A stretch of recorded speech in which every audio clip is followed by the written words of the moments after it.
talking about? We're talking about spiders, and we're talking about pervitin', and we're talking about Bigfoot.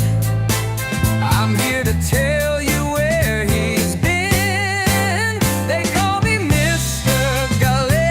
I'm here to save the day. They call me Mr. Gulley, and I'm gonna lead the way. They call me Mr. Gulley. I'm here to save the day. They call me Mr. Gulley, and I'm gonna lead the way. Here we go now.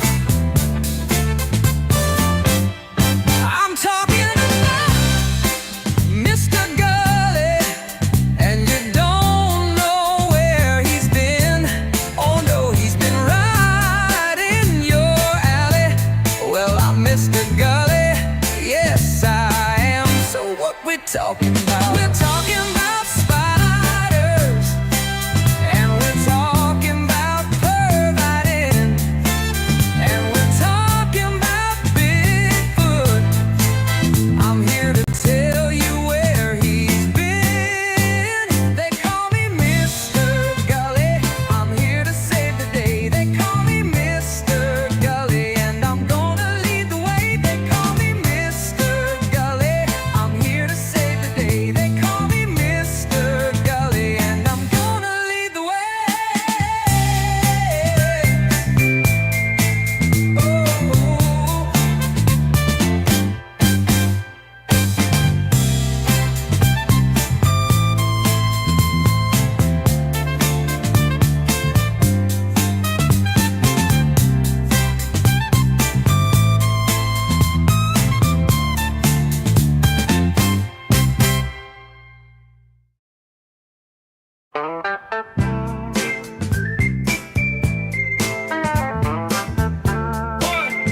One, two, three, four.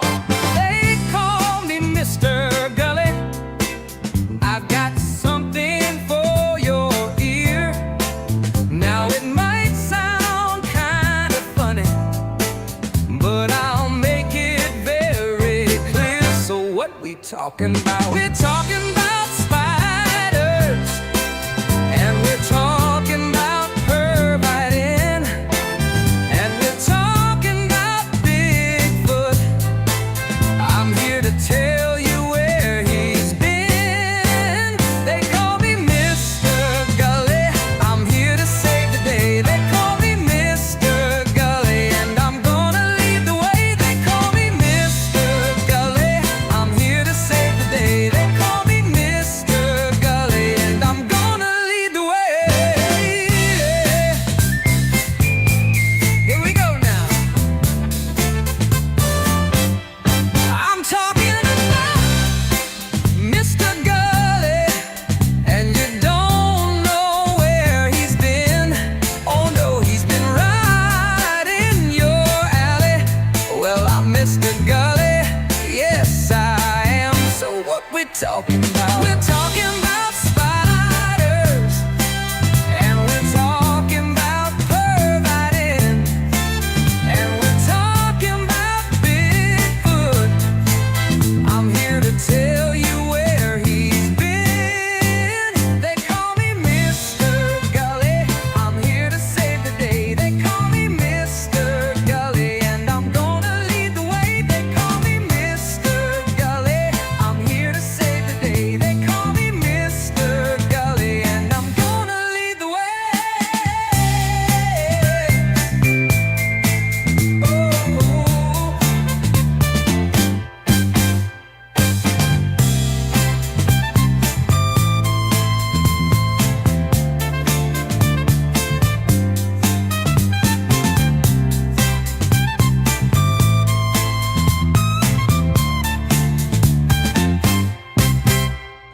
Hey everybody, what's going on? What's hot? What's hip? What's happening? What is shaking on your Tuesday night? Hope you're having a good one tonight. Let me tell you about Monty Python. We're going to get into all of it here, including your comments and your favorite sketches or moments from the movies, the films, some would say. And we'll get into all of that in just a second. For right now, please take just a second and like, share, subscribe, retweet, notification bell, all those free things you can do to help us with the algorithm, the almighty, all-powerful, all-seeing algorithm. And by the way, the subscribes and the likes, man, those are free. You never even have to come back here again. You just are going to help us out a little bit. So, by the way, we do have super chats and memberships, which do help us pay the bills around here. You know, StreamYard isn't free. No. If it were free, then there'd be a good reason for it to screw up my show and my computer. But it's not free. So, anyway, we have those. And then let's put the begging bar in here. Here we go. It tells at the very end how to turn on your gifted memberships. Memberships gifting is the best way to support the show because it's cheap and you help somebody else out and they get to see all the content I'm too scared to put on the internet. By the way, I might add in the description of this show is the correct URL for our merchandise store. There are 73 brand spanking new things in the store. Although there's a bug that prevents you from seeing the hilarious descriptions that I wrote. At least there was yesterday. I don't know. Maybe they fixed it. They could have fixed it. I doubt they fixed it, but they could have. And I guess just the way it happens. Let me see here. I got a message from somebody. Sometimes I get a message that's helpful to the show minutes before the show. This is not one of those messages. Sorry. Anyway, let's get to a few of your comments. Funky Bronco is very excited. He says, I can't wait for the show today. I know it's going to be a good one. And then he throws out a few lines from the Dead Parrot sketch, you know. He's not dead. He's pining for the fjord. Beautiful plumage.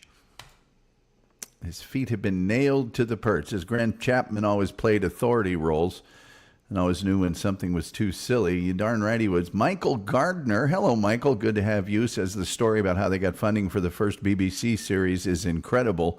And then there's the story about George Harrison and Life of Brian. This is going to be a smashing story time. And that's another thing. The English refer to a season as a series. We refer to a series as all the seasons. So a little different there. It makes sense, though, when you understand how their programs are funded. It makes a lot of sense. Metal Maiden Vicky, our good friend from Metal Maiden Vicky's Metal Euphoria. You can hear that every Saturday from 3 p.m. to 8 p.m. on SonicAsylumRadio.com. Our wonderful partners that allow me to stream my show on their platform. It's great. The Wolf is here. The Wolf says, hello, Metal, MG. The Wolf calls Metal Maiden Vicky Metal. And he's just started doing that. And I, of course, talked to the Wolf off the air. And so he'll say Metal. And I'm like, who is that? I don't know. I call her Vicky. She got a name. But anyway, so now she's Metal. And people saying hi. We do, of course, have the most cheerful chat room on the internet, as verified by independent sources. Pepe Sylvia is here. Says howdy. Hello, Pepe. Always good to see you, brother. More people saying hi. Metal Maiden Vicky says, my sister Lori got me into Monty Python and Fawlty Towers. And Fawlty Towers, of course, with John Cleese of the Monty Python group. And his wife, John Cleese's wife, let's see here, hold on. This is it'll be important. His wife, Connie Booth, who appeared in Fawlty Towers. Connie Booth from Indianapolis, Indiana. Born in India. I think it was a diplomatic thing, but born in the same as me, you know. People saying hi, something here from The Meaning of Life from The Wolf. Anyone for thin wafers? It's only a wafer thin. Thin mint, anyone? Metal Maiden Vicky says, nice, silly walk background. Yes, the Ministry of silly walks behind me there from a live performance. And reasons for those live performances, by the way. Good reasons that I'll get to when we get into the whole thing. People saying hi. People say, that's kind of a hi. Dupa Do is here. Says, hello, Tom and chat. Love Monty Python. Metal Maiden Vicky says hi. People saying hi. People saying hi. Dupa says it's only a wafer thin. I usually get MMV 2005. Yeah, MMV is, of course, 2005 in your Roman numerals. Anyway, I want to show you something before we get started here. I happen to have, and I don't know, I mean, when were these put out? It doesn't really tell. Oh, these are 25 years old. And one of them's not even open yet. Still got the seal on it. But these are the actual episodes from, the original broadcast. They're not like greatest or anything like that. They're the entire episode as they were aired on the BBC. So I've got this one. There's 4 whole episodes. I think does it tell how many minutes are on these? Sometimes it does on the side or somewhere. Anyway, there's season 1, episode 4, 5, and 6. Season 1, episodes 27, 28, and 29. And then, what else we got here? Season 3, 33, 34, and 35. And those would be series 1, 2, and 3. Oh, I got them used, by the way. They're used. I got them used. Darn near $20 worth of... Anyway. How you doing? Let me tell you about Monty Python, shall I? Of course, as most people know, people within... By the way, the cool kids, when I was watching these... Because Monty Python's Flying Circus was only on the air from 1969 to 1974 originally. So when I was in high school, they were about 4 years old. But they were on PBS here in the United States. And we'll get into that story too, which is very interesting. But the cool kids didn't get Monty Python. They might have watched, but they didn't get it. You know what I mean? Get it? They didn't get it. They didn't get it. And that was kind of like if you like Dungeons and Dragons, or if you were in theater, or... if you were really smart, you were in the Monty Python. You could say a line and someone would go, yeah. And you had this immediate bond. A lot of the cool kids didn't get Monty Python because even though it was sometimes very silly, it was brilliant.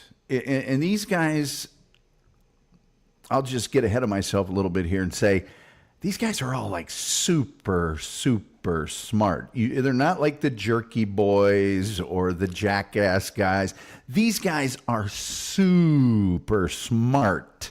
Smart. So they understood absurdist theater, and they understood kind of what they were doing. And then they understood that you got to get laughs. And they also they're very young, but they were seasoned television writers and performers. They had been on many other shows. So there you go. Loosely structured as a sketch show, but it was presented in a very stream of consciousness manner, with the animations coming out of nowhere, the almost ludicrously absurd transitions, and because they were a self-contained unit of both writers, producers, and performers, they had creative control to an extent, as much as anybody has control of a television show, that allowed them to experiment with the form and the content, and they could just completely cast off the rules of TV comedy at the time. Over there and over here, there were rules. Now, all of these guys were fans of what had earlier been very absurdist stuff. And I'll go through some of those sort of inspirations that only me, 6 other Americans, and a lot of people in Great Britain will understand. But we'll get to that in a minute. And they followed all that TV work with films. And now for something completely different, which was basically a greatest hits assemblage of some of the sketch work from the TV show. And then Monty Python and the Holy Grail, genius. The Life of Brian, genius. The Meaning of Life, genius. And their influence on British comedy has been, well documented. And it also influenced the early work of Saturday Night Live in terms of the absurdist and extreme comedy. Now, let's go through these guys here in front. And this is really important stuff. What I'm about to say here, Very important, okay? Terry Jones, lower left, and Michael Palin, lower right, they met at Oxford University. Not exactly Ball State, where they performed together with the Oxford Review. Now, Graham Chapman at the top with the pipe and John Cleese in the center in the front met at Cambridge University. Eric Idle, who's just over the right shoulder of John Cleese, he was also at Cambridge, but he started a year after Graham Chapman and John Cleese.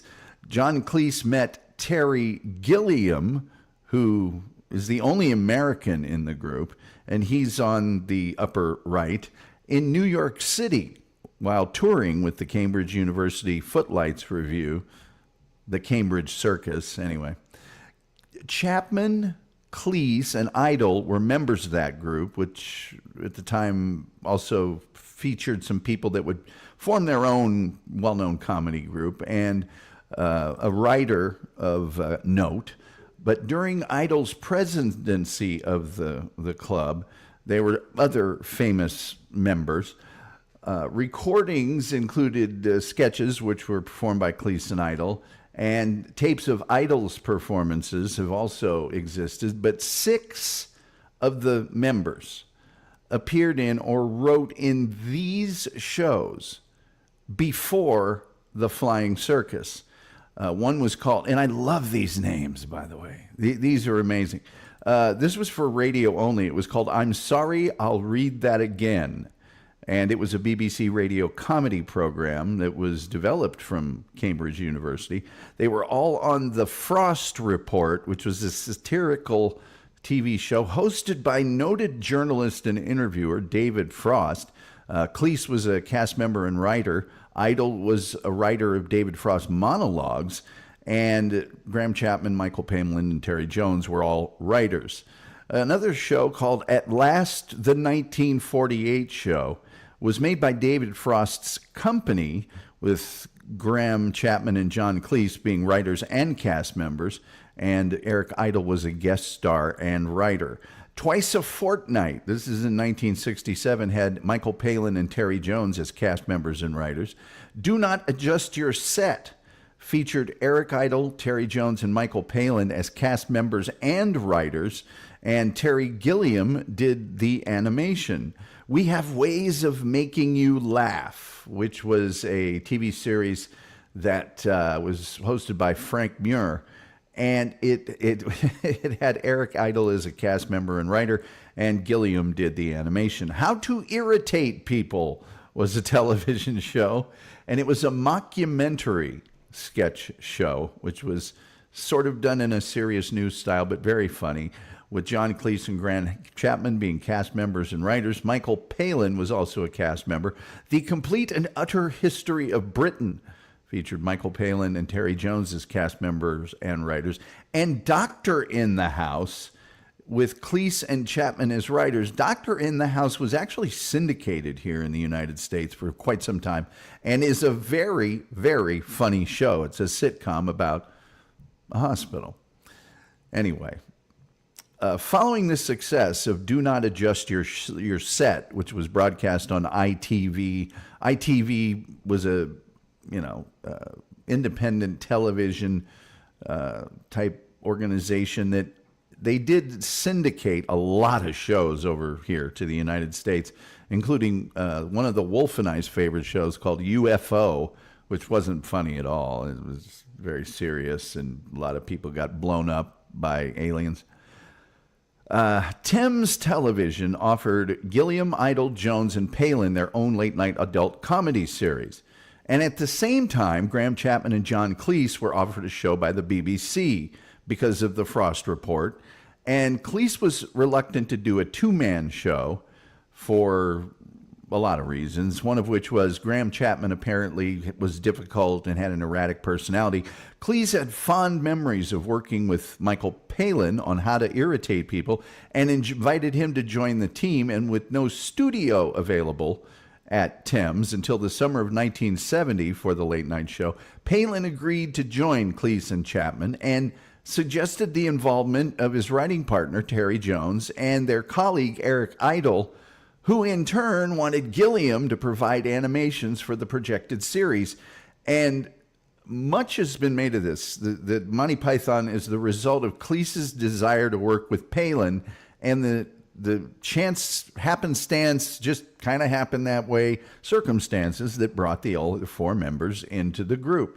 Now, by contrast, according to John Cleese's autobiography, the origins of Monty Python lay in the admiration that writing partners Cleese and Chapman had for the new type of comedy being done on that show I told you about, Do Not Adjust Your Set. And as a result, a meeting was initiated by Cleese between Chapman, Idle, Jones, Palin, and himself, at which it was agreed to pool their writing and performing efforts and jointly seek out a production sponsorship. How can we get this thing paid for?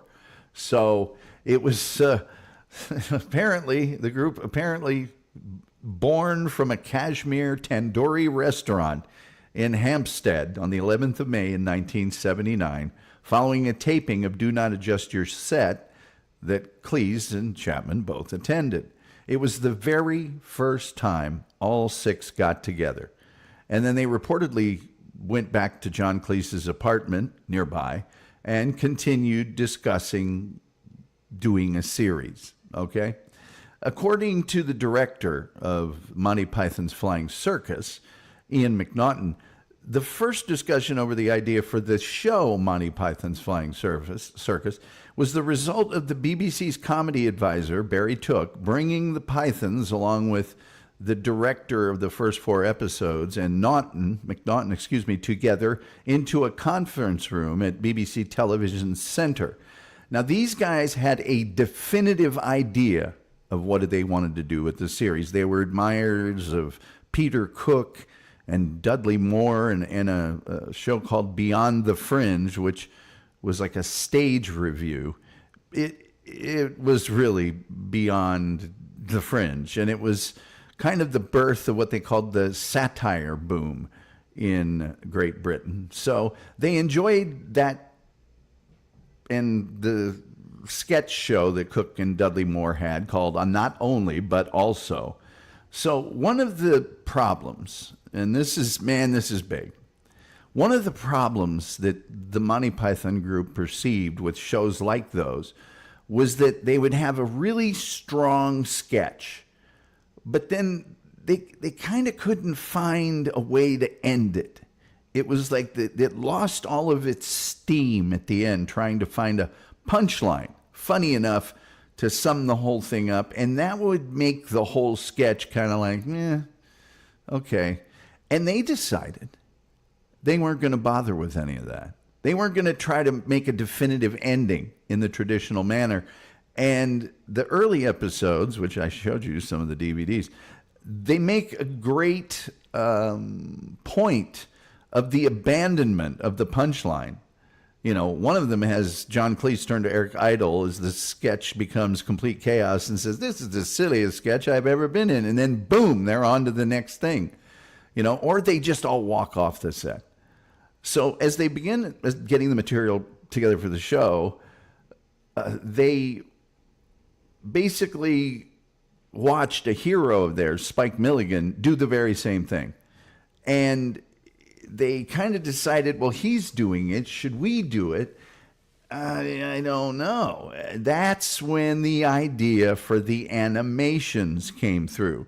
So if you remember watching any of the Monty Python's Flying Circus, the end of the sketch would many times lead directly into these just stream of consciousness, weird Rube Goldberg, but even more than Rube Goldberg, funny commentary like animation sketches that Terry Gilliam would do. And that's how that portion of the show took place. I'm gonna put the the Four Yorkshiremen sketch up here on screen. The Four Yorkshiremen sketch is one of my favorite of all time. All these guys, who'd have thought years ago we'd be sitting here drinking Chateau de Chasselet. You know, when I grew up, we didn't have even enough for a cup of tea. or even a cup, and they all started trying to one-up each other on how bad they had it. Anyway, here's how the show went down, by all accounts. I don't know. I wasn't there. Writing would start at 9 in the morning and finish about 5 o'clock. Now, typically, John Cleese and Graham Chapman worked as one pair, isolated from the others, and Terry Jones and Michael Palin did the same, and then Eric Idle would write by himself. After a few days, they would join with Terry Gilliam and critique their scripts as a group and exchange ideas. And this was a very democratic process. If the majority found an idea good, it made the show. The casting for the roles of the sketches was very unselfish, since each member viewed himself pretty much as a writer. And they weren't actors desperate for screen time. So they would say, well, maybe you would be better in this role, or you would be. When the themes for the sketches were chosen, Terry Gilliam had a free hand in bridging them with the animations, using a camera, some scissors, and an airbrush, to do his animation.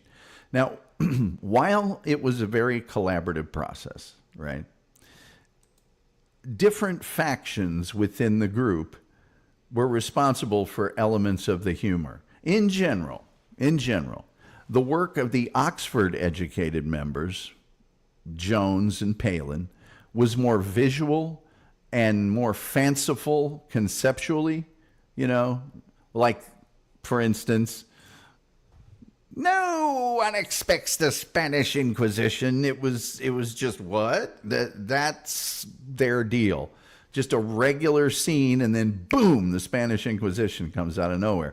Now, the Cambridge graduate sketches tended to be more verbal and aggressive. Cleese and Chapman's many confrontation sketches, where one character intimidates or hurls abuse. Idle's characters had bizarre verbal quirks, such as the man who speaks in anagrams, or Mr. Dodgy. Know what I mean? Eh? Is she a goer? A goer? Is she photography, revealing photography, that kind of thing? John Cleese confirmed that most of the sketches with heavy abuse were Graham's and mine, and anything that started with a slow pan across the countryside and impressive music was Michael Palin and Terry Jones's, and anything that got utterly involved with words and disappeared up any personal orifice was Eric's. Gilliam's animations ranged from the whimsical to the savage. Some of those animations are just absolutely brutal, but because it was in a cartoon format, he could get it by the censors, somebody getting bitten in half or what else might happen, you never knew. Now, they had a lot of names they considered before Monty Python's Flying Circus. I will go over those and how they settled upon the eventual name after I read your gentle and considered comments. By the way, we do have memberships, we do have super chats, and you can gift memberships if you'd like. And please like, and please subscribe, and please share. That don't cost you a penny, and it really, really helps us out. I mean, come on, folks, look at this show. Does it seem like you could spit on your screen and it would help us? It just would. Anyway, let's get to some of your comments. Let's see. Oh, Doopadoopadoo says that she enjoyed Metal Maiden Vicky's Metal Euphoria, which you can hear Saturdays, 3 p.m. to 8 p.m. Eastern Time on SonicAsylumRadio.com. Our good friends who have streamed our program for 6-7 years now, I think, maybe, with that hiatus, or CBS wouldn't let me do anything online.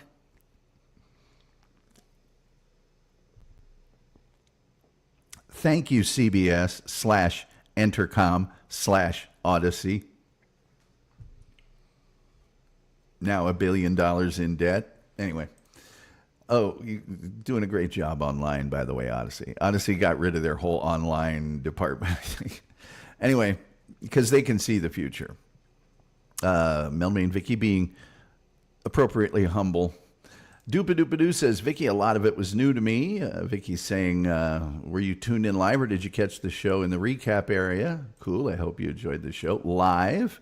There we go. Highbrown humor, says Coach Mike Rodick. Hello, Coach. Good to see you as always. The Wolf says, how ridiculous, Dupa. Of course you enjoyed Metal's show. She is the best. Dude, I'm right here. I mean, that was right in front of me. I mean, you knew I was going to see that. I mean, I'm not saying it's not true, but, you know, for the love of Mike. People saying hi. People saying hi. We do have the most cheerful chat room on the internet. It's verified by independent sources using the online radio box. You know, as a show host, there's nothing I like more than when I'm doing a show and a long conversation evolves about another show. It's, you know, it's, what's the word I'm looking for? Humiliating. Humiliating. I'm just kidding. I don't care. I super don't care. When did anybody get the idea that I care while I'm doing this show about anything? Okay, cool. Wolf, my apologies to Vicky Wolf. There we go. Michael Garner says, beyond the fringe. Don't patronize us. I'm not patronizing you, Michael, because clearly you're very well versed.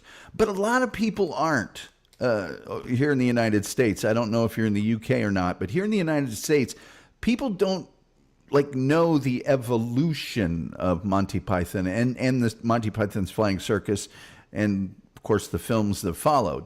We do know these things about Saturday Night Live because that was our Monty Python, for lack of a good comparison. But a lot of people do not know about that here. So I'm not trying to patronize you. I am not. Let's see. People saying hi, people laughing, people doing other things. I never laughed so hard as a grade schooler as when I saw Monty Python for the first time. And you're older than me. Ha ha. Let's see here. People saying hi. People saying hi. People say, hey, Terry Nee, good to have you, as always. Coach Mike says, hey to all my friends in chat. Oh, hey, Tom. Oh, hey, Coach Mike Rodick. I'm just kind of doing what they do on another show that's very good. Doopadoopadoo says, hello, Coach Rodick. Good to see you. The Wolf says, imagine being part of that group and being accused of having a rat. Well, yes, it would take quite some doing to be accused of being erratic in that group, wouldn't it? Paused Up Patriot says, hey, Tom in chat. Hey, Patriot. Hello, Paz. People saying hi. People saying hi. People saying hi. People saying hi. Goat says, did we get to the knights who say knee? We did not. Let's see. To quote Homer Simpson, the internet, is that still around? It is. Wolf says, hey, jerk. Do you do metal radio? You are such a jerk. I don't. Michael Gardner says, I'm not British, just a comedy elitist snob American youth. Well, by God, you come to the right place. Metal Maiden Vicky says, well, dang. And people saying hi. So how did the name come about? I hear you cry out. Oh, let me put these ladies here up on the screen. I'm sure they know something about it. No, behind the penguin. All right. Several names for the show were considered before Monty Python's Flying Circus was settled upon. Now, some of these were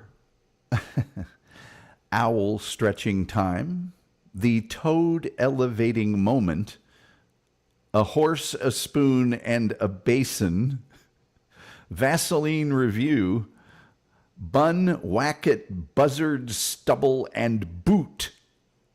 Now, reportedly, these names were considered for the show because the group members found it funny that the show name would have nothing to do with the actual content of the series, which is funny, by the way. Flying Circus stuck when the BBC explained it had printed that name in its schedules, and they were not prepared to change that name. Gwen Dibley's Flying Circus was named after a woman Palin had read about in the newspaper, thinking it would be amusing if she were to discover that her own TV show, Baron von Took's Flying Circus was considered an affectionate tribute to Barry Took, the man who had brought them together. Arthur Megapode's Flying Circus was suggested, then discarded.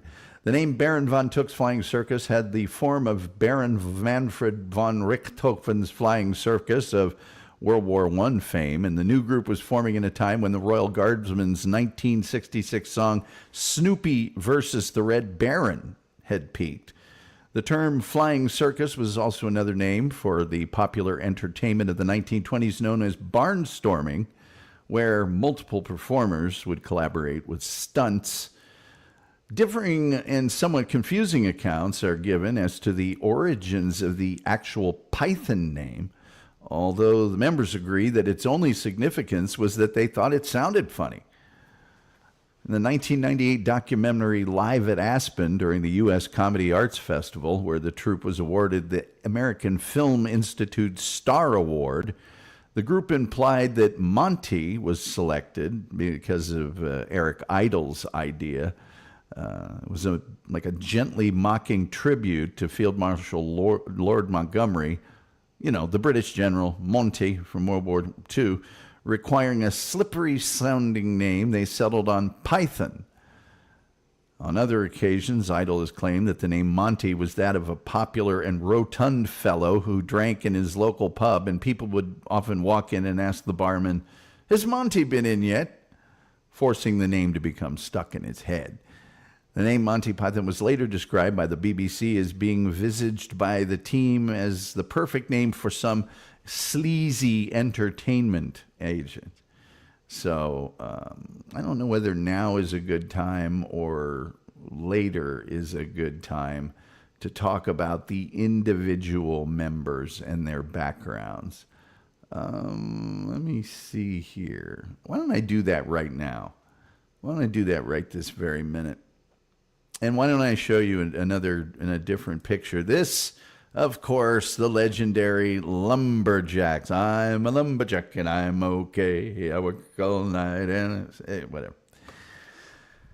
Graham Chapman. Let's go back to the other picture here real quickly. Graham Chapman at the top there was originally a medical student, but then he joined the Footlights at Cambridge, completed his medical training, was legally entitled to practice as a doctor, and, of course, King Arthur and the Holy Grail, Life of Brian as Brian Cohen.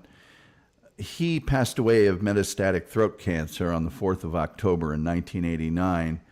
And at his memorial service, John Cleese delivered an irreverent eulogy that included all the euphemisms for being dead from the Dead Parrot sketch, which they had written together. John Cleese, center front, is the oldest of the group. He met Graham Chapman in Cambridge, and outside of Python, he's best known for setting up the Video Arts Group and for the sitcom Fawlty Towers with Connie Booth, whom he met during his work on Python, and who he was married to for a decade, and who is from Indianapolis, Indiana. Thank you. In Fawlty Towers, he starred as Basil Fawlty and received the 1980 British Academy Television Award for Best Entertainment Performance. He's authored several books on psychology. He wrote the screenplay for the award-winning A Fish Called Wanda, which also starred Michael Palin, and it was nominated for the Academy Award for Best Original Screenplay. So there you are. Terry Gilliam, yes, the American in the group by birth, only member of non-British origin. He started off as an animator and a strip cartoonist for Help magazine, one of which issues featured John Cleese. Moving from the U.S. to England, he animated features for a variety of shows, and he co-directed Monty Python and the Holy Grail, and directed short segments of other films. And he's since directed 13 films in total, collaborating with Palin on 3 of them, which included Palin starring in the highly acclaimed Brazil in 1985. Eric Idle. When the group first formed, Eric Idle, of course, they're just over what is to your right shoulder of John Cleese. He joined when the 2 other writing partnerships from Oxford and Cambridge were already in place. And those 2 groups would go off by themselves. So he had to work solo. So the elaborate wordplay and the music numbers were all his doing on his own. After the Flying Circus, he hosted Saturday Night Live 4 times in the first 5 seasons. His initially successful solo career faltered in the 90s after some rather well-known flops. He revived his career by returning to the source of his fame, adapting Monty Python material for other media. He wrote the Tony Award-winning musical Spamalot, based on the Holy Grail. Following the success of the musical, he wrote Not the Messiah, an oratorio derived from the life of Brian. Representing Monty Python, he featured in a 1-hour symphony of British music when he performed at the 2012 London Olympic Games closing ceremony. Terry Jones, who is to the lower left, has been described by the other members as the heart of the operation. He had a lead role in maintaining the group's unity and independence. The biographer of Monty Python, George Perry, has commented that you should speak to him on subject as diverse as fossil fuels or Rupert Bear or mercenaries in the Middle Ages or modern China. In a moment, you will find yourself hopelessly out of your depth, floored by his knowledge. Many others agree that Jones is characterized by his irrepressible, good-natured enthusiasm.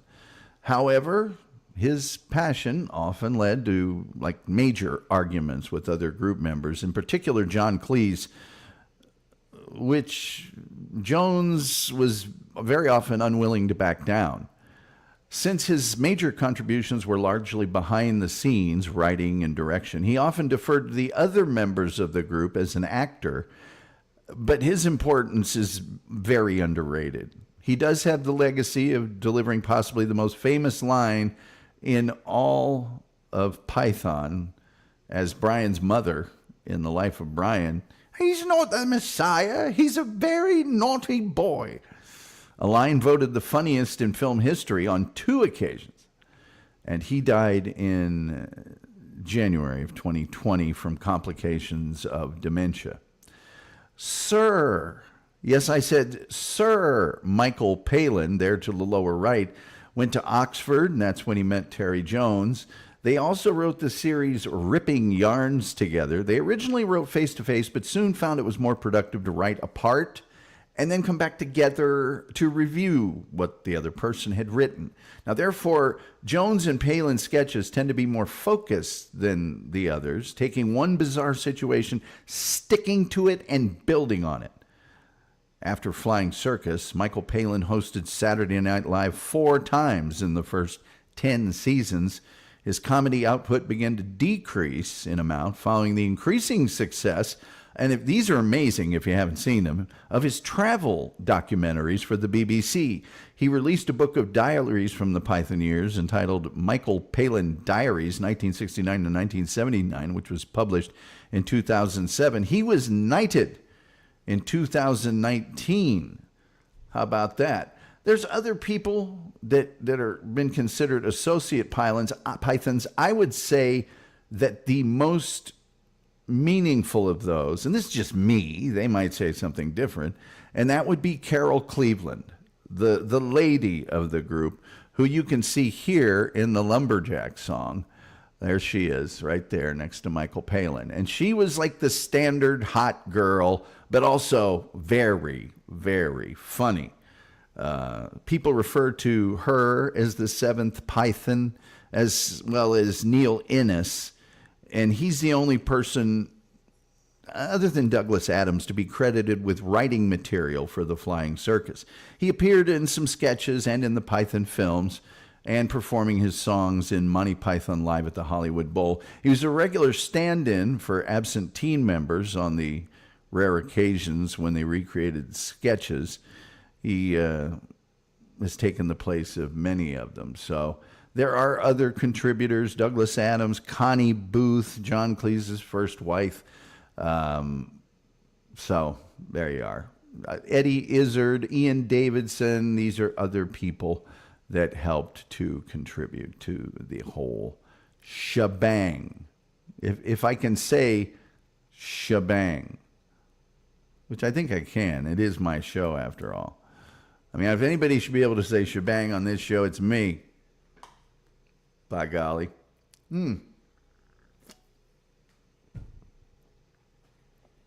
Let's get into the style of the show here in a second. I see many of you have been commenting, and therefore we should read your comments.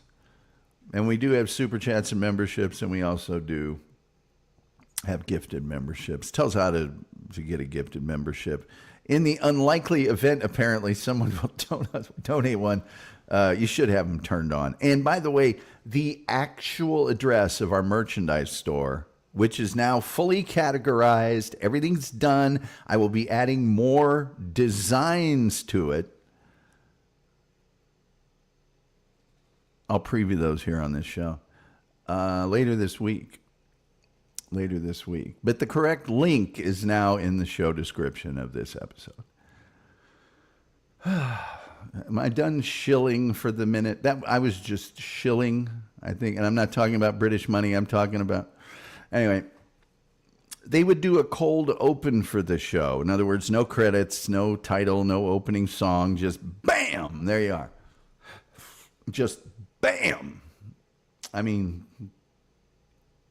if I could coin a phrase, bam! Anyway. An example of this is the It's Man, Michael Palin, who looks like Robinson Crusoe, making a torturous journey across the desert, and they're just going, It's, and then dun, dun, dun, dun, dun, dun, dun, dun, you know, that whole thing. Occasionally, they would trick viewers by rolling the closing credits halfway through the show, and, you know, John Cleese would come in and, you know, now next on BBC One, you know, whatever. On one occasion, the credits ran directly after the opening titles. It was very anti-authority. Because of their dislike of finishing with punchlines, they had a no punchline kind of rule. They would break the fourth wall and talk directly to the, you know, do you really believe we're doing this on television? Or so whatever they're going to say. They would have this Graham Chapman character who was dressed up. They called him the Colonel. And he would walk into the sketches and go, no, I'm sorry. The sketch has become far too silly. Nobody likes a good joke as much as me. Well, except my wife. And Major Johnson.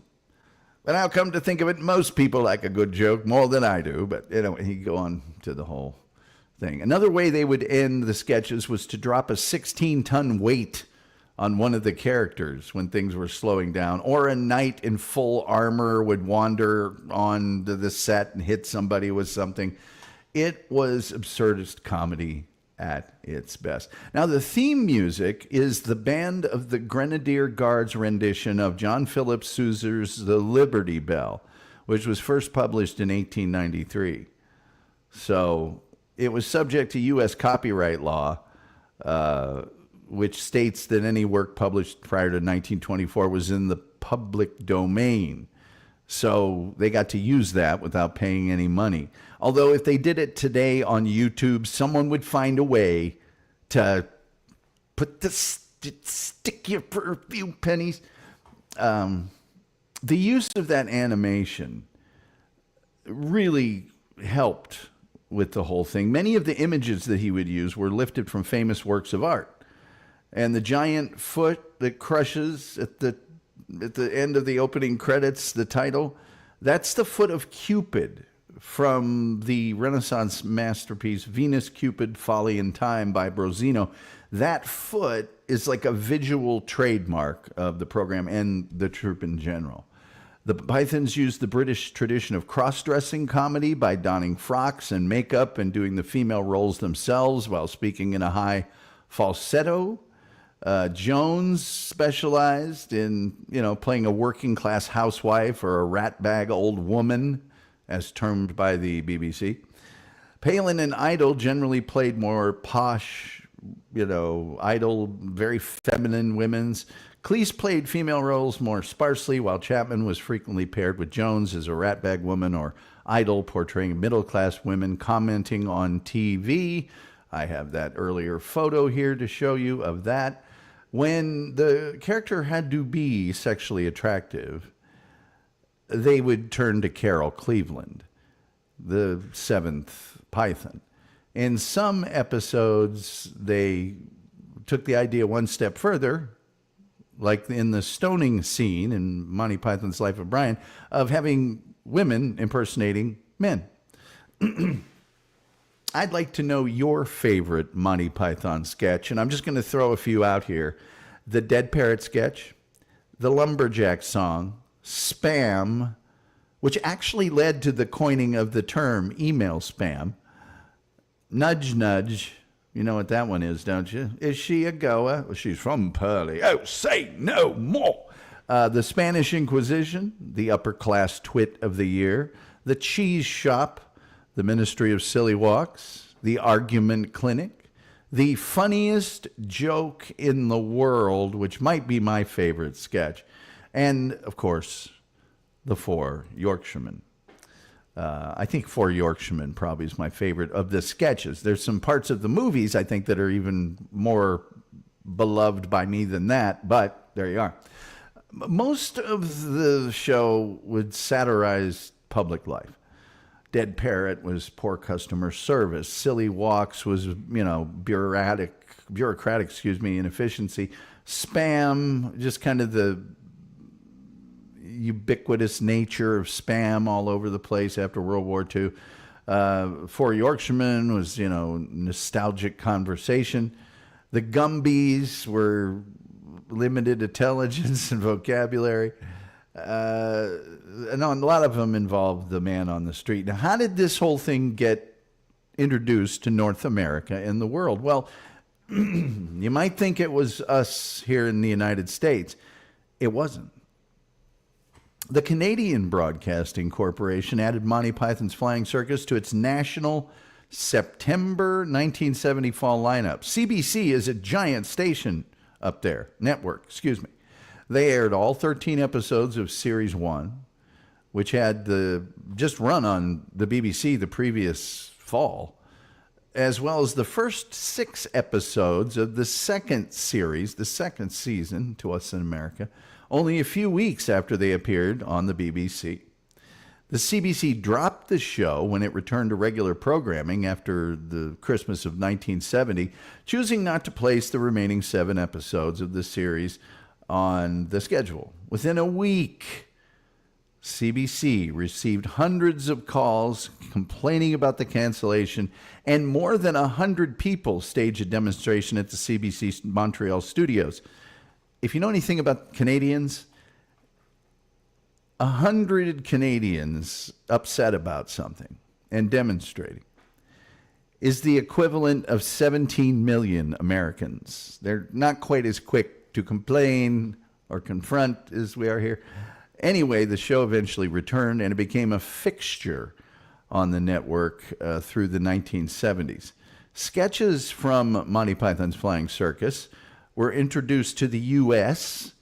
with the release of the film, and now for something completely different, which had a bunch of sketches from the first 2 series, or as we call them, seasons of the show. It was only a limited success at the box office, though. The ability to show Monty Python's Flying Circus under the NTSC standard, that's the National Television Standard Commission or something like that, and that's different from PAL, which is over in England. And if you ever wanted to send something from one place to the other, you had to do a conversion. Their manner of broadcast recording and transmit, not the same as ours. So that had been made possible in the U.S. by Greg Garrison, a guy who was kind of a legendary producer in early television, or at least throughout the 60s and into the 70s. He produced the NBC series The Dean Martin Comedy World, which ran during the summer of 1974, and that whole concept was to show clips of comedy shows produced in other countries. And it included Python sketches like Bicycle Repairman and The Dull Life of a Stockbroker. Now, through the efforts of their manager in the United States, a nonprofit PBS station located right here in Dallas, Texas, called KERA, started airing episodes of Monty Python's Flying Circus. And ratings shot through the roof. People went nuts for it, prompting other affiliates to pick up the show. And that particular programmer here in Dallas named Ron DeVilliers, he said, we got the Nielsen's in, and it started looking at the Saturday ratings. The first night, it was a 6 rating. For a PBS show, that's amazing. We couldn't believe it. We didn't know what a 6 looked like. The next week, it was a 7. And it may have taken a month, but it stayed there. And we started getting 8s, 9s, and 10s. There was also cross-promotion from FM radio stations across the U.S. whose airing of tracks from the Python LPs, which re-aired some of their sketches on those LPs, I had a bunch of those as well, had already introduced American audiences to this bizarre brand of comedy. The popularity of PBS resulted in the 1974 re-release of the movie, and now for something completely different, with a much larger box office success. The success of this show was captured by a March 1975 article in the New York Times. Monty Python's Flying Circus is barnstorming here. Asked what challenges were left now that they had made TV shows, films, written books, and produced records, Graham Chapman responded, well, actually, world supremacy would be very nice. Before Idol cautioned, yes, but that sort of thing has to be done properly. Anyway, in 1975, ABC broadcast 2 90-minute Monty Python specials, each with 3 shows, but cut out a total of 24 minutes from each, in part to make time for commercials and in part to avoid upsetting their audience. As the judge observed in Gilliam versus American Broadcasting Companies, where Monty Python actually sued for damages caused by the broadcast of mutilated versions of their show, according to the network, appellants should have anticipated that most of the excised material contained scatological references inappropriate for American television, and that these scenes would be replaced with commercials, which presumably are more palatable to the American public. Monty Python won that case. That's kind of a big hand for them winning the case. With the popularity of Python through the rest of the 70s and through most of the 80s, PBS stations started looking at other British comedies, leading to UK shows like Are You Being Served or Keeping Up Appearances and Dad's Army and the like, gaining a U.S. audience, leading over time, and Faulty Towers, mind you, leading many PBS stations to have a British comedy night, which airs a bunch of those comedies in a row. My home station, WFYI in Indianapolis, did so. I know KERA here in Dallas did so. In 1976, Monty Python became the top-rated show in Japan. The popularity of the show in the Netherlands saw the town of Spijkenisse near Rotterdam open a Silly Walks Road crossing in 2018. Believed to be a world first, the official sign asked pedestrians to cross the road in a silly walk. And then came a watershed, a pivotal moment in the history of Monty Python. Earth-shattering, some would say. I would be one of those someones. And I will tell you about it after I get through some of your gentle quotes. And I will do that right now. Metalman Vicky says, love Snoopy versus the Red Baron. The Wolf says, I say, Monty, how's about sharing some of those sausages? Metalman Vicky says, the Royal Guardsman version and the version by Peter Pan Players on the Snoopy's Christmas album. A Fish Called Wanda is so good. It is. And you know, A Fish Called Wanda also contains a good measure of American versus British kind of humor back and forth. It is hilarious. Terry Nee says, I'm a lumberjack and I don't care. I know you are and I know you don't, Terry. If there's anything I know, that I know. Doc saying hi to everybody. Welcome. There's Doc Torn, our resident Cajun, our official resident Cajun. He says hi to Wolf, Metal, Paz Coach, Doc, and, of course, me, Stone Green host. I have to always explain what it just sounds like such a pot reference, and it's not. My green rating has been etched in stone on the Not Even a Show. Anyway, people saying hi, people saying hi, people saying hi. Oh, boy. There it is. Cobra Kai. Cobra Kai! Thank you, Doc, for the $5. That is so very nice of you. That is so nice of you. I truly do appreciate it. And Terry Nee gifting a membership. I don't know who got it, but I'm sure they're very deserving and grateful.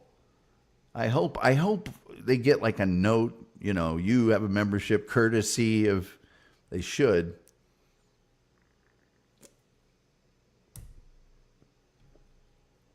Terry Nee, billionaire philanthropist. Dupa says, Cobra Kai, Gene1313 received a membership. Yes, one of our favorites. Somebody that actually watches the show got a membership. Incidentally, I should point out, this is the only show on the internet that Terry Nee is not a moderator of the show. It's the only place you can see him without a wrench. And I'm not just talking about shows from a certain verse. I'm talking about every single show on the internet. Metalmane Vicky says, Gene1313 got the membership from Terry. Cool. Doc says, if there's a copyright, does that mean there's a copy left? That could be more than one copy left. I don't know. They may have a Xerox machine.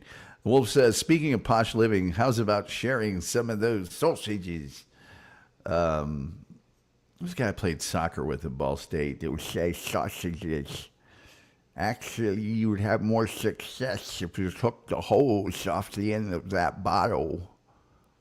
He had a real thing. Doc says, your mother was a hamster and your father smelled of elderberries. Well, just don't what you do in his general direction, and we'll be fine. Metalmane Vicky says, love the spam sketch, of course, but also love the penguin on the telly bit. It is very, very good, isn't it? I first saw it on PBS, says Terry Nee. I remember my grandparents lived like 70 miles from us, and like on the Indiana-Ohio border. And when we would stay there for the weekend, they had, like out in the country, sometimes people have these directional antennas, because you could get Dayton, you could get Cincinnati, or you could get Indianapolis. And all the stations had various strength of signals and stuff, so you could get quite a bit of stations. They had this little box. It was the size of a little box, and you'd press on this thing, and it had a dial on it that would show you what direction it was facing. And I would just, like a surgeon, get the snowiest picture ever from Monty Python. If I could just hear it and make out a ghostly image, I'd be fine. By the way, ghostly, let's see, what do I got here? Tomorrow night we're doing Ghosts. Thursday night, Anarchist Cookbook. And Friday night, the TV series Due South, my favorite television series, episodic television series of all time. Kelvin says, where you been, Tom? Oh, man, here, there, everywhere. Good to see you, Kelvin. He says, Faulty Towers is the GOAT. Only 12 episodes. I think they did some later episodes, but really only 12 episodes. Let's see here. People saying hi to Kelvin. Good to see Kelvin. Fish called Wanda, also great. You got that right. Metal Maiden Vicky says, that comment about sausage made me think of Gary Busey talking about buttered sausage and what is it doing here. And people saying hi to our good friend Kelvin. Good to see you here, my man. Kelvin, if you haven't subscribed or liked, please like, please share, please subscribe, please notification bell. Those are all free things you can do to help the show. By the way, you're smart, and you are not just Kelvin, everybody that's watching right now. You are worshipped by the people that you know. You are seen as a paragon, a shining star of intellect, wisdom, and good taste. So I know if you share this episode or any other episode, maybe one from the past that you really like, people will trust you. They don't trust me. I mean, look at me. So you have to, if you share this show on your social media platforms, people will subscribe and like the show, and that will help me a lot. I don't know, just a little something for the effort, people saying hi, and of course people saying hi. Now, it was at this point in the evolution of Monty Python, at the end of the second series, what we would call the second season here in the United States, John Cleese started at the end of the second series considering what he would end up doing at the end of the third series.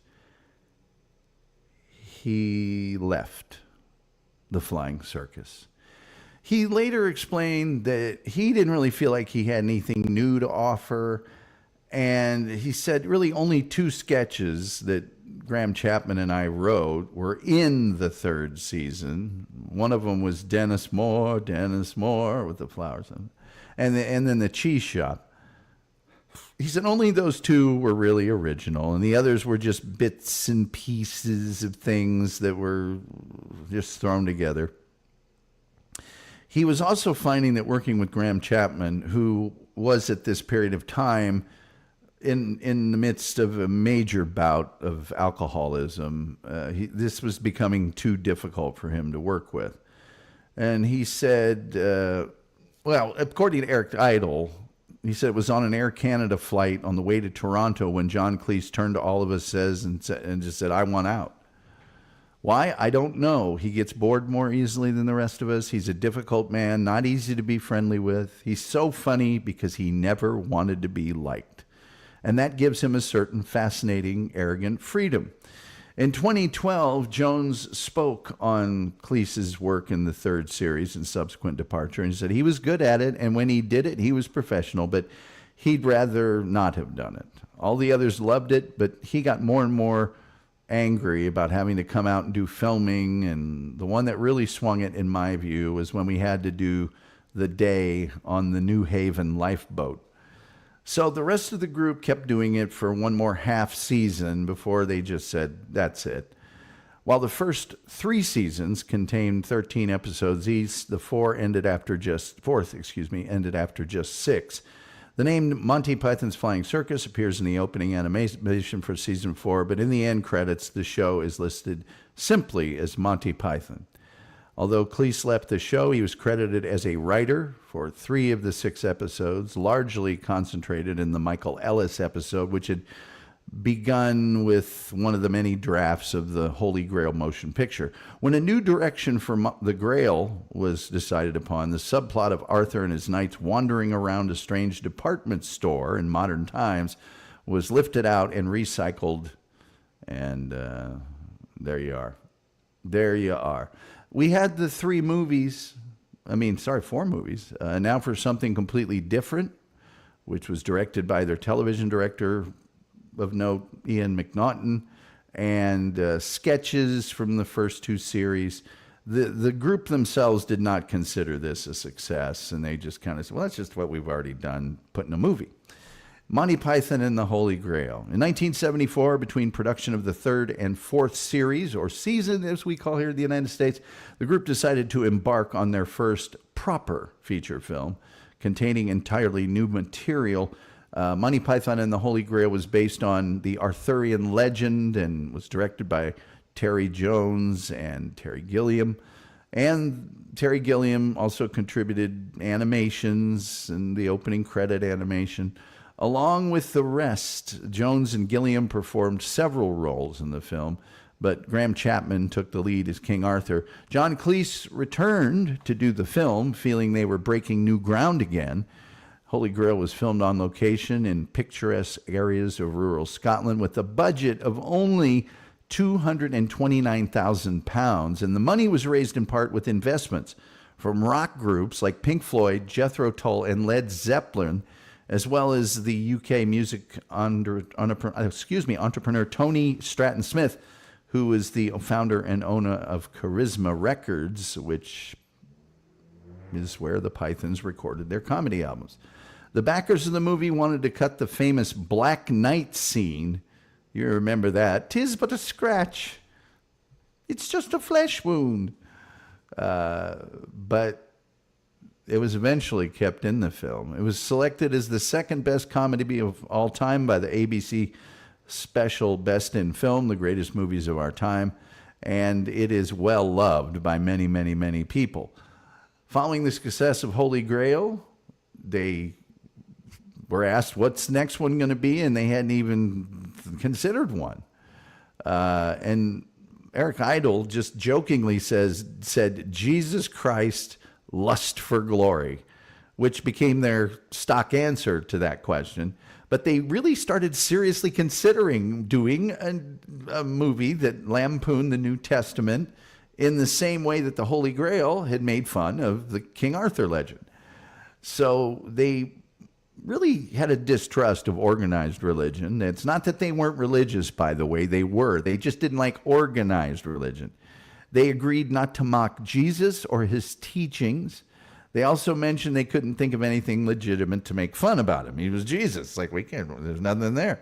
He's Jesus. There's nothing to make fun of. Instead, they decided to write a satire based on the hypocrisy of followers of someone who had been mistaken for the Messiah, but who actually had no desire to be a Messiah. So anyway, you've seen the film, probably. It's amazingly funny. The film was shot on location in Tunisia. The finances of that film were provided by the Beatles' George Harrison, who, together with a man by the name of Dennis O'Brien, an American attorney, formed the production company Handmade Films for that movie. Harrison also had a cameo role as the owner of the Mount.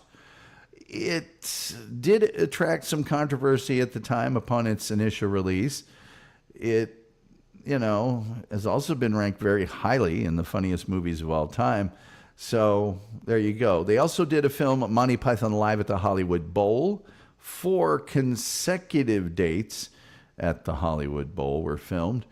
They incorporated footage from the German television specials that they also had done for money.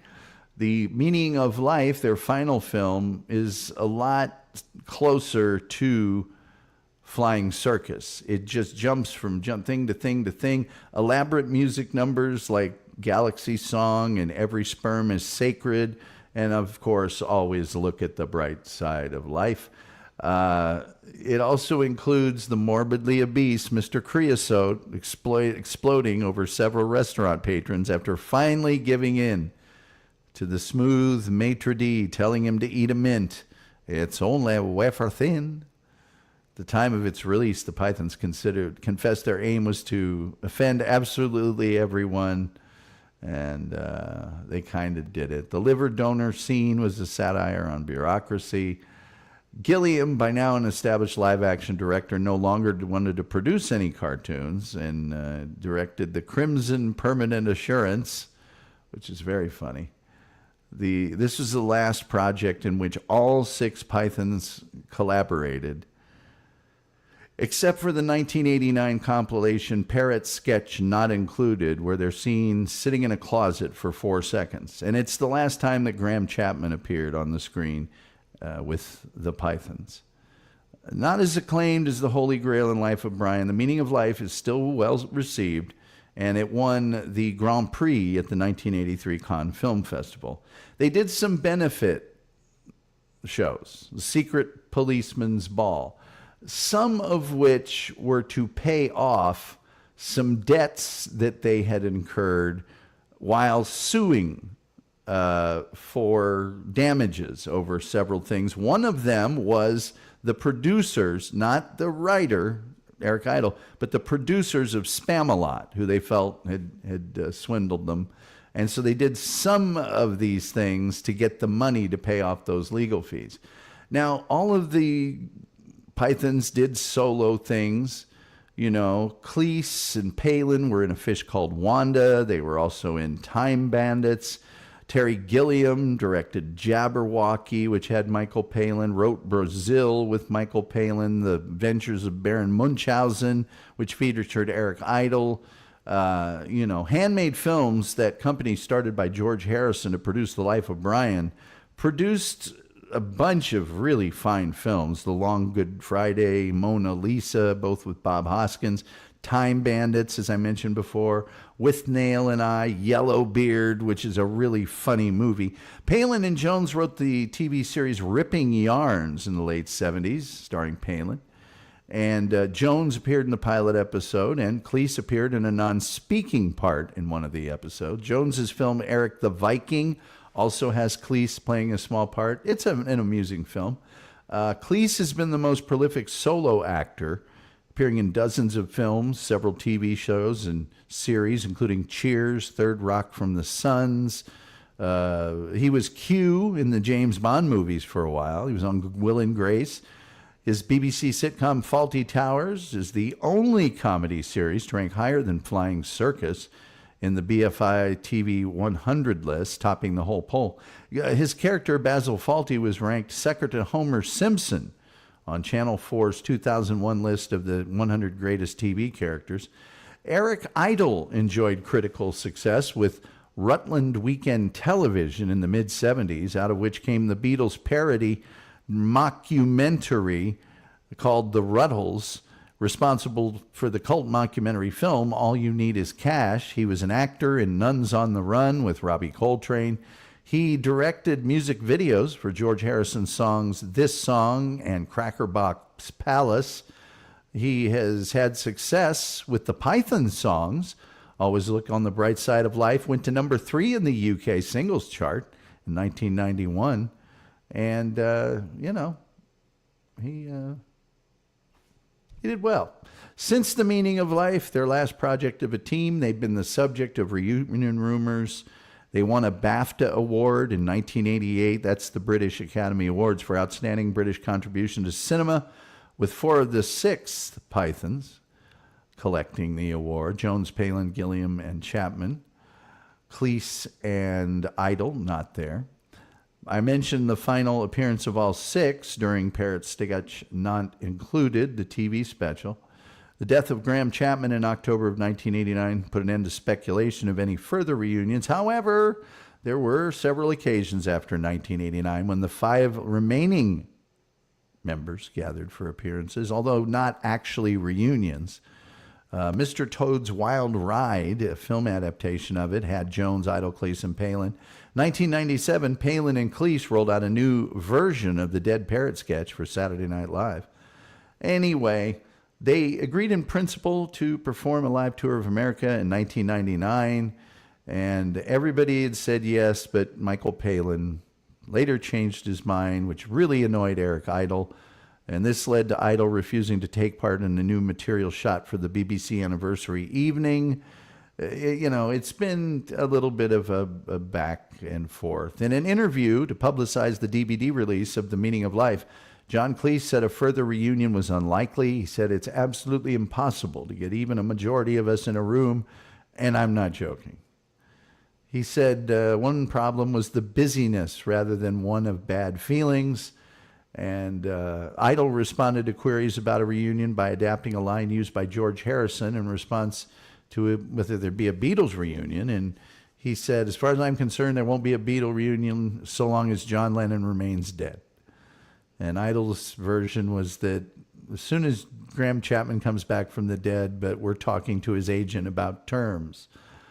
The Pythons' autobiography by the Pythons compiled interviews from the surviving members, and they reveals a series of disputes in 1998 over a possible sequel to Holy Grail that had been conceived by Idle, and that may have resulted in the group's split. Cleese's feeling was that The Meaning of Life had been personally difficult and mediocre, and he didn't want to be involved in another project for a variety of reasons, including the absence of Graham Chapman, who was his writing partner.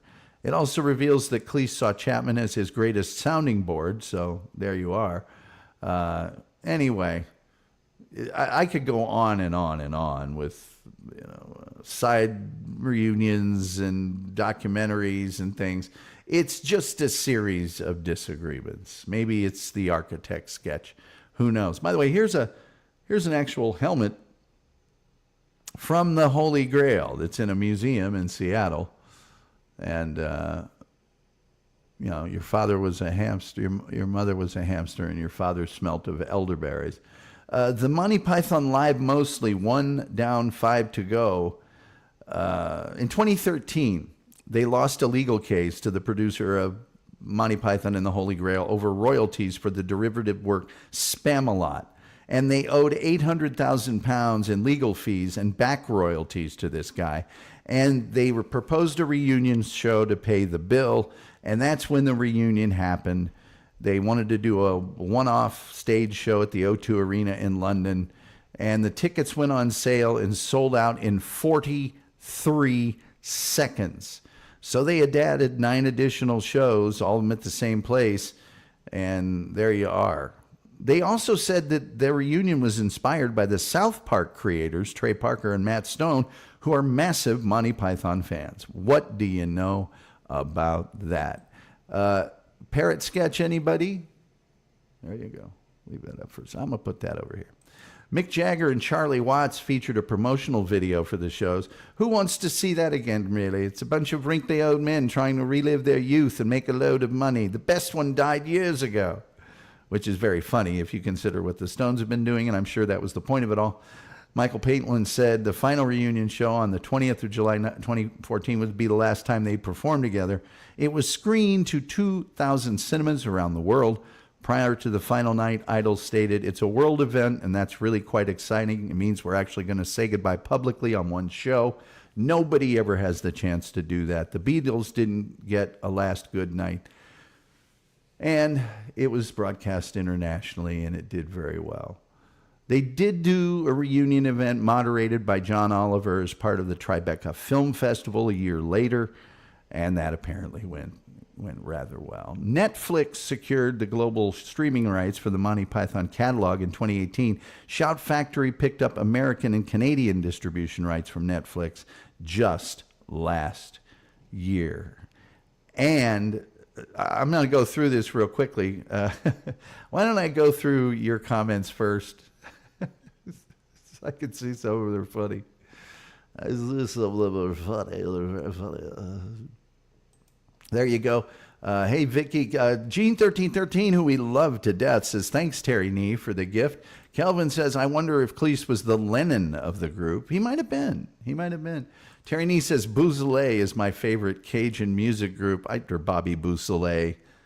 I think I've mentioned that before on this show. I really hope that's not named after Bobby Bouzoulet.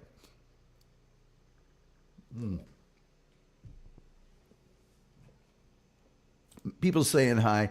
Terry Nee saying, "Gene, don't worry about it. You got a free membership for a month. Knock yourself out." Terry's that way with the ladies, you know. Hey, I'll whip a little membership on him. Kelvin says, "Certainly the most successful," or does that make him McCartney? Maybe Graham Chapman is the Lennon, since he's not with us. And maybe Cleese is McCartney. I don't know. People saying hi. A larch. I don't even know what that means. I'm missing out. Seminal movie, The Holy Grail. Yeah, the Holy Grail is just, you know, no. I want you to stay here and keep him unless, right, we've got it. Don't leave unless he. No. You know, let's not bicker and argue over who killed who. A wedding is in hand.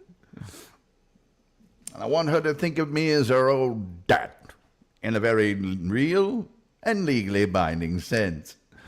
Sorry, everyone, sorry. He just starts killing people again when the music... Cleese starts killing people again when the music starts up. Oh, but she's got huge tracts of land. Oh, man. Where is it? Behind the rabbit? It is the rabbit. It'll slit you up a treat, mate. Oh, no, it's only a little rabbit. Yes, when I learned about the rock bands and their involvement, very cool. People saying hi. Terry D says, "I never found the movies that funny. I spit on your insults. I break wind in your general direction." Let's see. You silly English types. You need a 2-parter. No, I don't. It's only an hour and 20 minutes so far. Jeez. Megabit Banshee says, "What is your favorite color?" Red. No, blue. The Holy Hand Grenade of Antioch. Are you kidding me? Is there anything funnier than the Holy Hand Grenade of Antioch? Let's see. Hold on a second here. Let's see if I can find it. Let's see. Let's see if this is going to jam me up too bad. And Saint Attila raised the hand grenade upon high, saying, O Lord, bless this thy hand grenade, that with it thou may blow thy enemies into tiny bits in thy mercy. And the Lord did grin, and the people did feast upon the lambs, and sloths, and carp, and anchovies, and orangutans, and breakfast cereals, and fruit bats, and large chalupas. Skip a bit, brother, skip a bit. And the Lord spake, saying, First shalt thou take out thy holy pin, then thou shalt count to 3, no more, no less. 3 thou shalt count, and the number of the counting shall be 3. 4 shalt thou not count, neither count thou 2, excepting that thou then proceed to 3. 5 is right out. Once the number 3, being the third number, be reached, then lobbest thou thy holy hand grenade of Antioch toward thy foe, who, being naughty in my sight, shall snuff it. Oh, the holy hand grenade of Antioch. Oh, man. What about the, what's it called? It's called the, I'm forgetting the name of it. It's called the, I've even got it here. I could play the clip, except I get in trouble for playing the clip. It's the constitutional peasant. You know, oh, well, of course, that's the proletariat exploiting the working class, you know. Old woman, I'm a man, old man.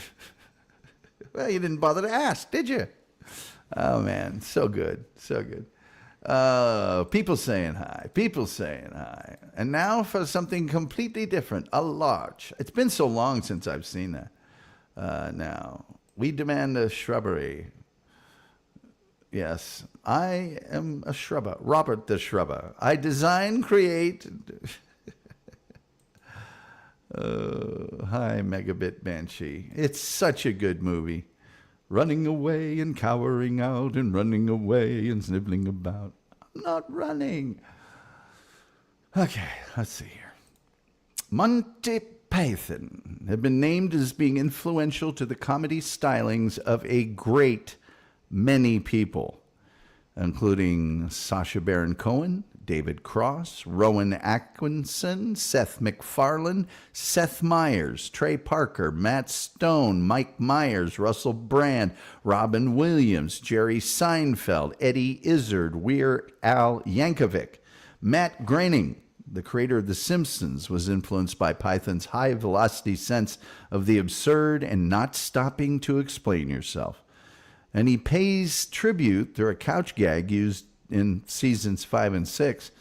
Jim Carrey, who refers to Monty Python as the Super Justice League of comedy, recalled the effect on him of Ernst Scribbler, paid by Palin, and laughing himself to death in the funniest joke in the world sketch. Let's see here. Simon Pegg, co-writer of Shaun of the Dead, and stated his love of comedy was hugely informed by Monty Python. Jerry Seinfeld told Parade magazine, Monty Python was a giant influence on me. They were just about silly, funny things that meant nothing, and that's the stuff I love. There's a wonderful childlike freedom in those kind of things. Monty Python's Flying Circus served as an inspiration for voice actor Rob Paulson when doing Pinky from Pinky and the Brain.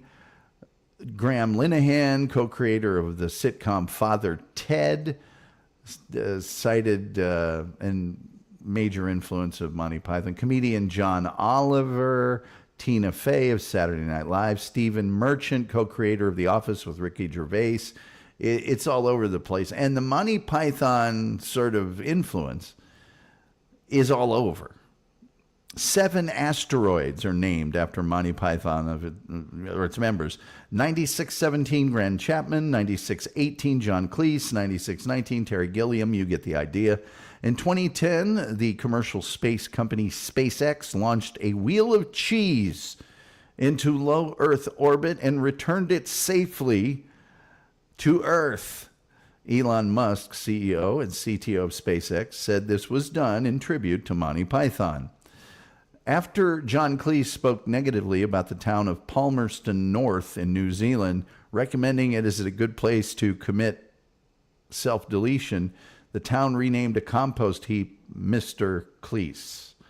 The term Python-esque has found its way into the Oxford English Dictionary, and it has also been applied to styles of animation that are cut out, like South Park.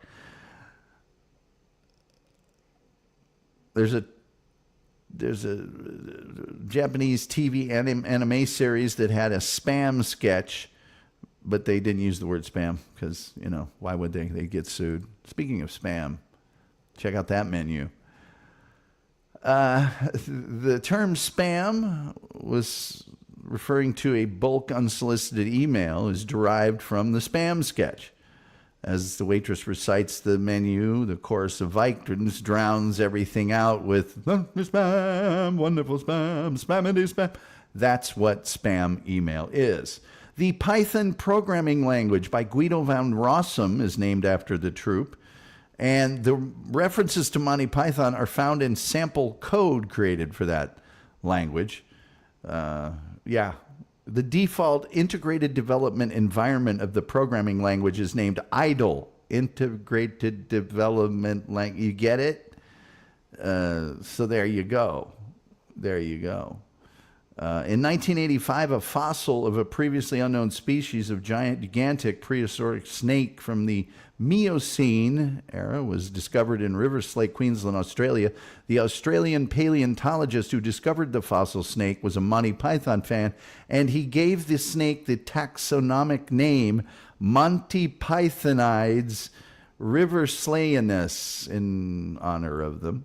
In 2006, Ben & Jerry's introduced the lineup Vermonty Python, a coffee liqueur ale ice cream with the crumb swirl and fudge cows.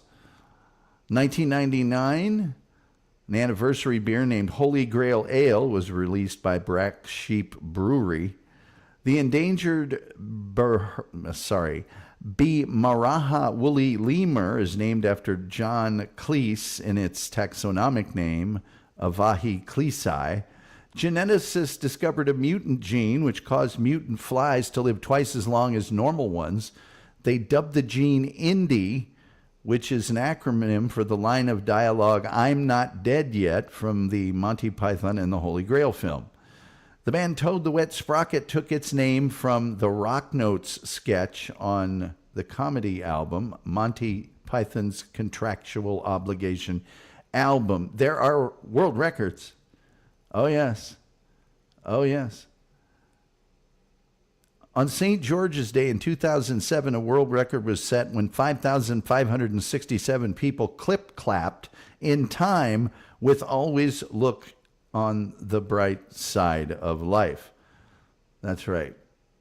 Right. And in 2019, to mark the 50th anniversary of Monty Python's first show, the largest gathering of people dressed as Gumbies occurred, with their T-shirts and sleeves and trouser legs rolled up. And "my brain hurts," and "hello, sorry." So there we are.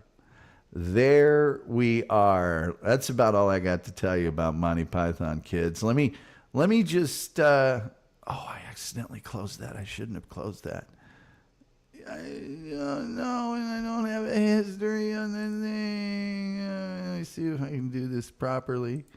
Oh, man, that's going to bum me out. Oh, here we go. There we go. I saved it. Whew. That was The Architect sketch, another of my favorites, by the way. All right, let's get to your comments real quick here. I'm still surprised at only 12 episodes of Faulty Towers. Yep, just the 12 episodes. Melmain Vicky says, Matt Stone and Trey Parker went to some award thing. Matt Stone and Trey Parker once in a while. I think Golden Globes tripping on acid. So funny. Metalman Vicky says the lobster thermidor recipe just elegantly thrown in there. Yeah.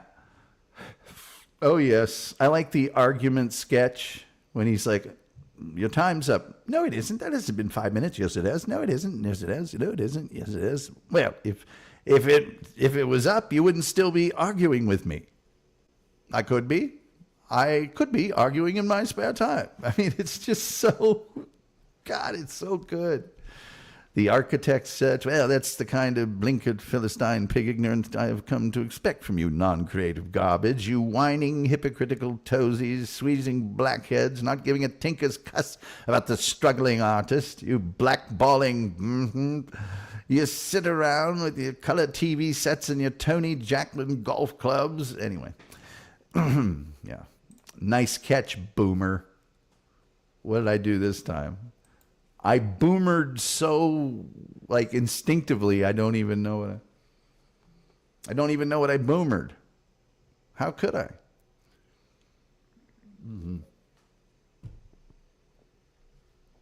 I don't even know what I could have boomered there. Anyway, you guys have been awesome.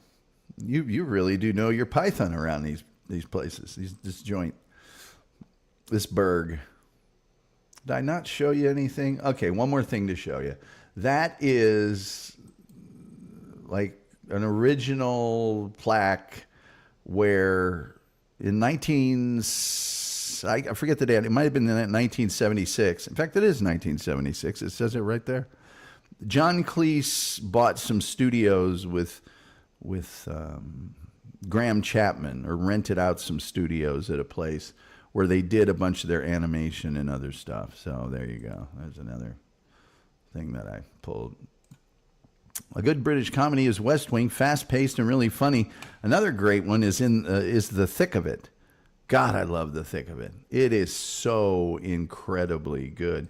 Incidentally, tomorrow night on this program, our topic will be ghosts. That's right, ghosts.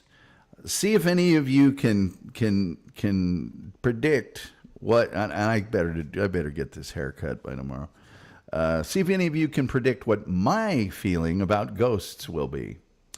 Secondly, on Thursday night, the Anarchist Cookbook will be the topic of the show. If you don't know what that is, you're going to want to know.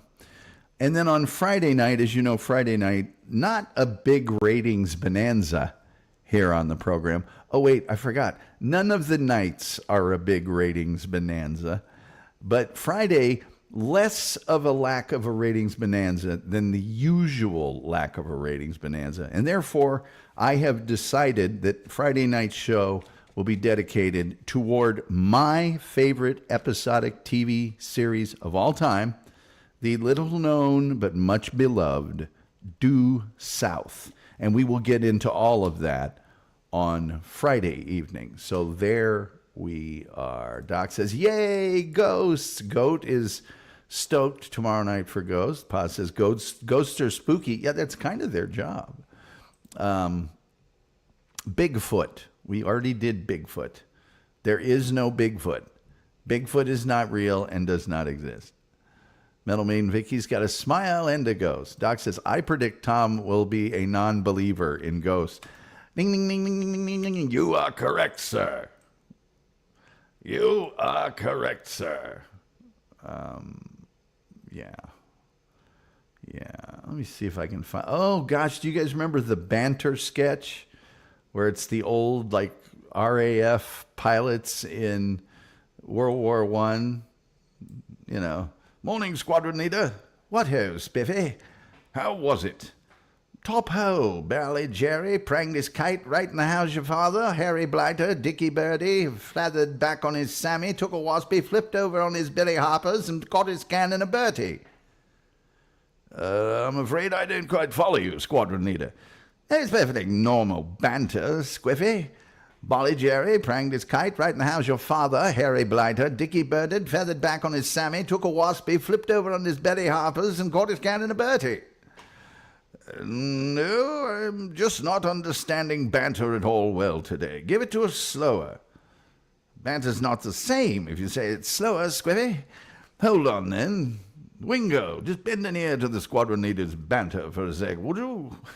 Anyway, it's funny. It's funny. I'm not quite understanding your banter today.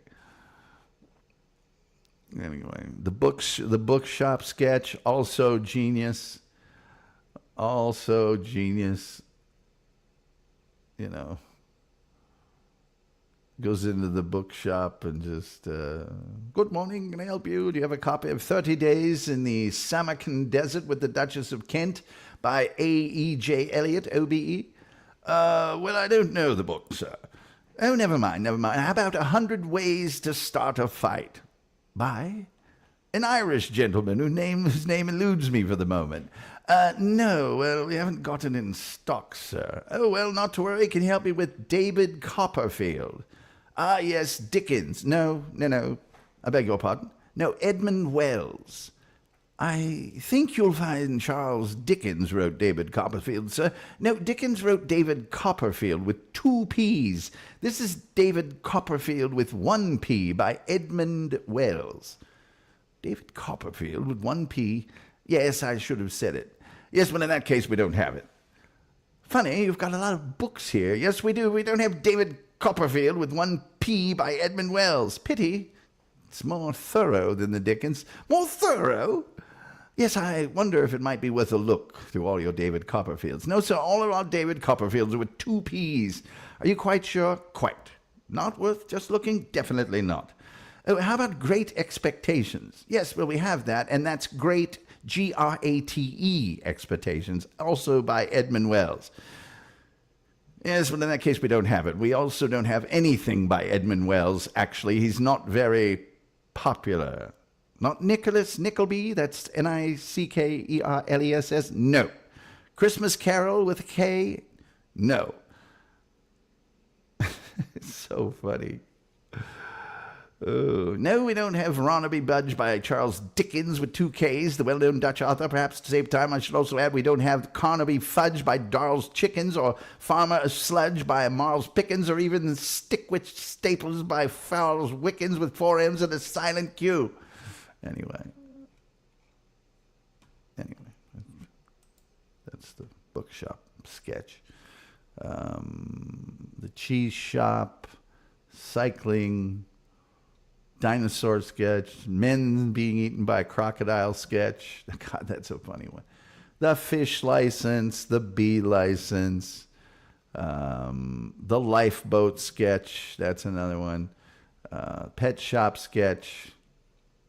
Oh, the Tale of the Piranha Brothers. Oh, my goodness. Oh, I'm telling you.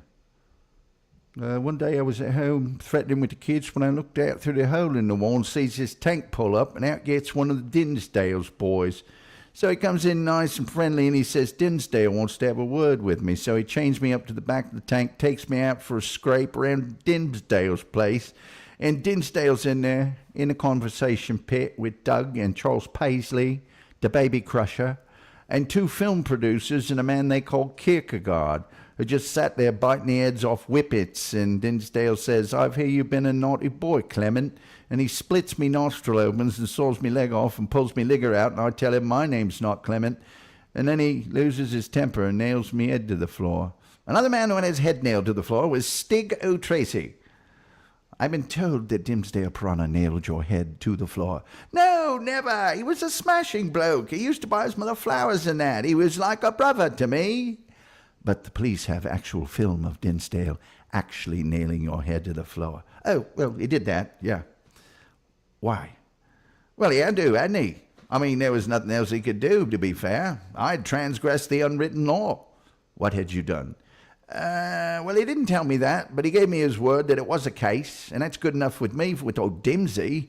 I mean, he didn't want to nail my head to the floor. I had to insist. He wanted to let me off. He'd do anything for you, Dinsdale would. And you don't bear him a grudge? Oh, a grudge? Oh, Dinsey's a real darling. I understand he also nailed your wife to a coffee table. Isn't that true, Mrs. O'Tracy? No. Well, he did that, yeah. He was a hard man. vicious, but fat. I love the other Piranha Brother. I'm not going to do anymore. Sorry, I'm not. It's just not going to do anymore. I'm not going to do anymore. Let's see here. Doc says, "Yay! I got it right. I get a cookie. You get more than a cookie, Doc. You get a Cajun cookie. That's a cookie with Zatarain's all over it." Terry Nee says, "Bigfoot is what I think you think about ghosts." Oh, well, you're right about that. Yeah, right about that. Megabit Banshee said, "Are you doing a banned book series?" Well, the Anarchist Cookbook was banned. I don't think it is banned anymore, and I don't know that it was ever really banned. It was kind of banned, but it was a book you didn't want to have because, and I'll get into all that. I did the research already on it, and yeah, you didn't want. Am I frozen again? Hold on.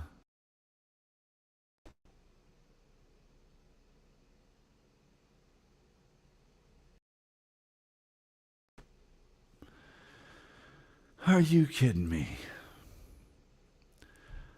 Are you kidding me? Yep, I'm frozen. I'm frozen up like you can't imagine. All right, I'm back. Back in the New York. God, thank you, StreamYard. Thank you. You never fail to.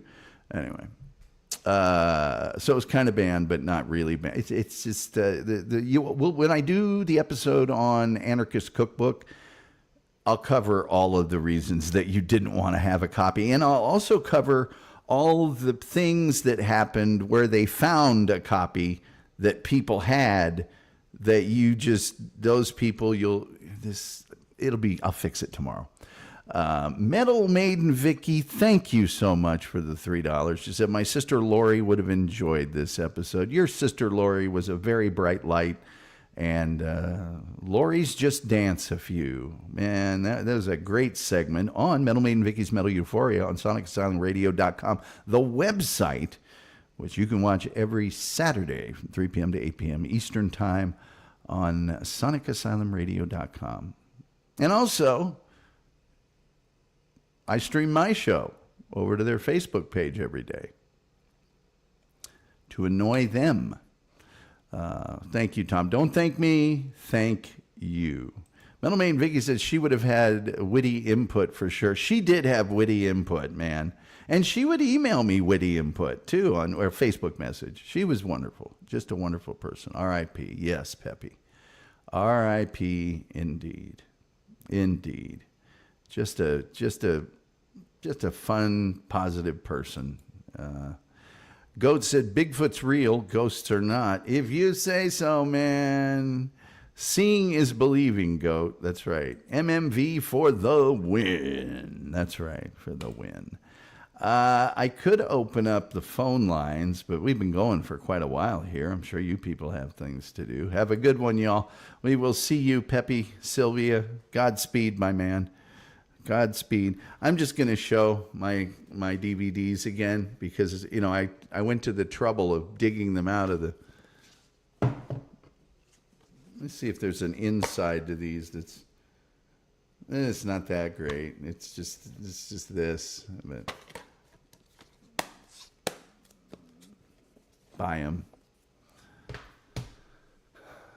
Why are we talking about this person in past tense? Well, Doc, it's because, her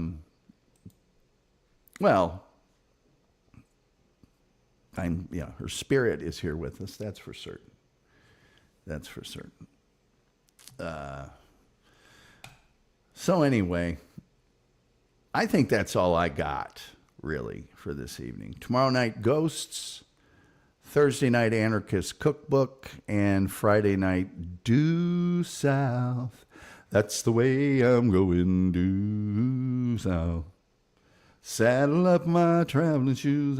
Anyway, due south. Yeah. Highly recommend Due South. Where's Due South streaming free online? Due South. Whoops. Doggone it. Streaming free. I think you can see the episodes for free on YouTube. Yeah, there are a bunch of places to watch them.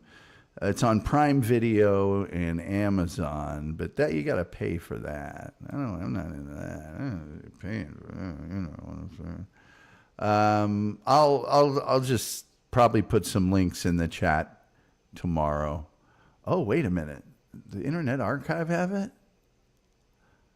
Let me just see here real quick. Oh boy. Let me see.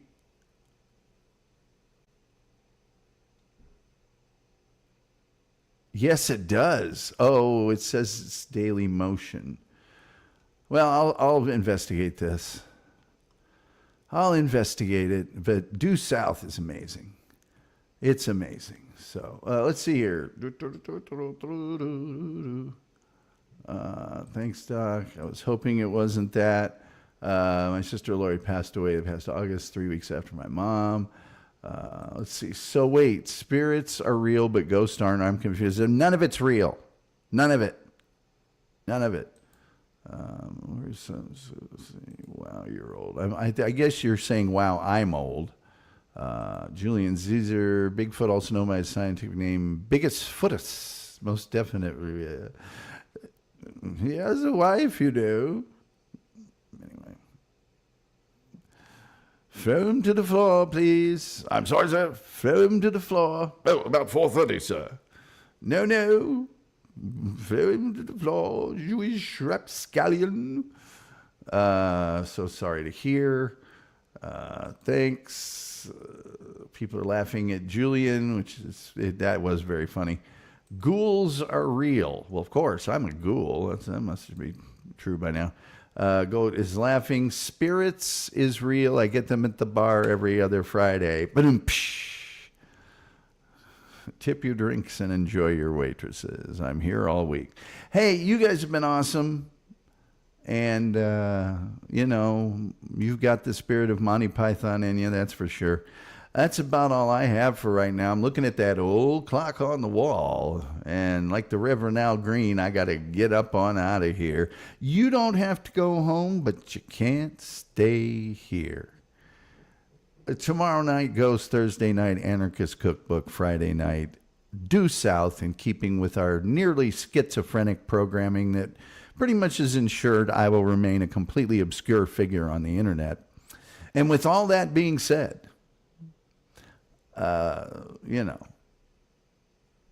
people saying hi. Doc says this is still fun, even if I wasn't early. Doc, the party don't start till you get her. Ain't no party like a Doctorn party, because a Doctorn party don't stop. People laughing. Abracadaver is here. Always good to see you, sir. Hello, Julian. And with all that being said, the only thing left to say is, till next time, we'll see you next time.